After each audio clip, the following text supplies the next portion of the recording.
Thursday, January 10th edition of the Carolina Weather Video. I'm meteorologist Matthew East here with you. There's our radar. I'm actually cutting this video a little bit later than normal during the 6 o'clock hour this morning, but again, the radar is still quiet here, but off to the west of us, you get into Missouri, Illinois, Indiana, Kentucky, some decent areas of rain, and then the rain gets even heavier when you get down toward Mississippi, in the Delta region, and then, boy, look at Louisiana, just kind of inundated with a lot of heavy rain, and that is a tornado watch, which is now out for parts of Louisiana into southwestern sections of Mississippi. A lot of flood-related products in that region as well. All those green shaded and outlined counties, some type of flood or flash flood watch or warning that is currently in effect. It's been a dynamic system, slow moving too, back in that part of the country.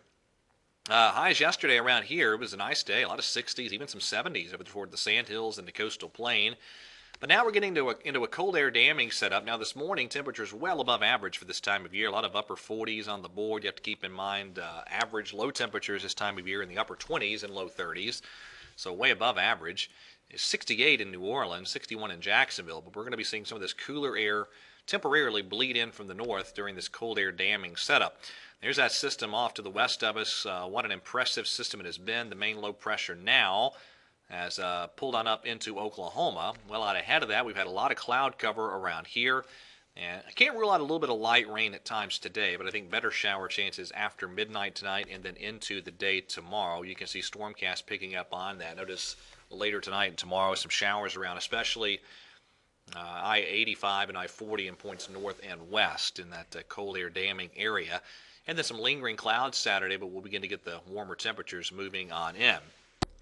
So on to the modeling. Here's what it looks like on the GFS for today. That upper level low and the surface low really dampening out as it moves to the Great Lakes. But we're going to have enough moisture there for a cold air damming episode. Some showers around later tonight into tomorrow. Nothing overly heavy, but maybe a tenth or a quarter inch of rain in some spots. Here's the weekend setup. There's Saturday and there is Sunday. The southwesterly flow ahead of our next cold front really cranking the temperatures. I still think a lot of us in the 70s for highs over the weekend. Sunday probably the warmest weekend day. And then that front drops in here. The exact timing is still a bit of a question mark, but there's the GFS on Monday bringing the front in. And then kind of a cold air damming overrunning type of setup on some of the modeling by Monday night and Tuesday. So some rain around with cooler temperatures Tuesday.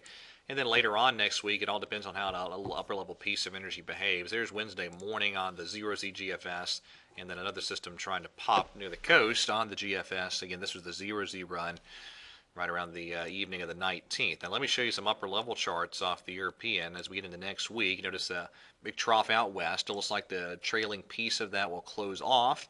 And so you get the initial trough moving in, and then we'll have to see how that second piece behaves. The European kind of moves it into this crushing influence of the polar vortex, which is making an appearance now on our side of the globe, and really dampens that system out.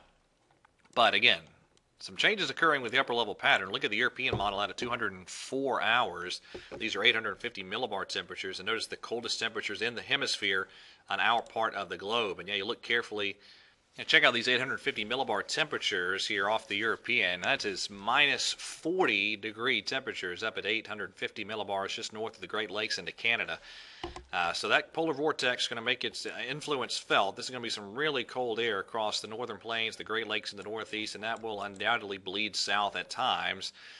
And we'll see. If the southern branch can stay active, that's how you can get some funny games across the southeast. But you know, you can just as easily wind up with at times the cold air kind of dominating the pattern. We'll see.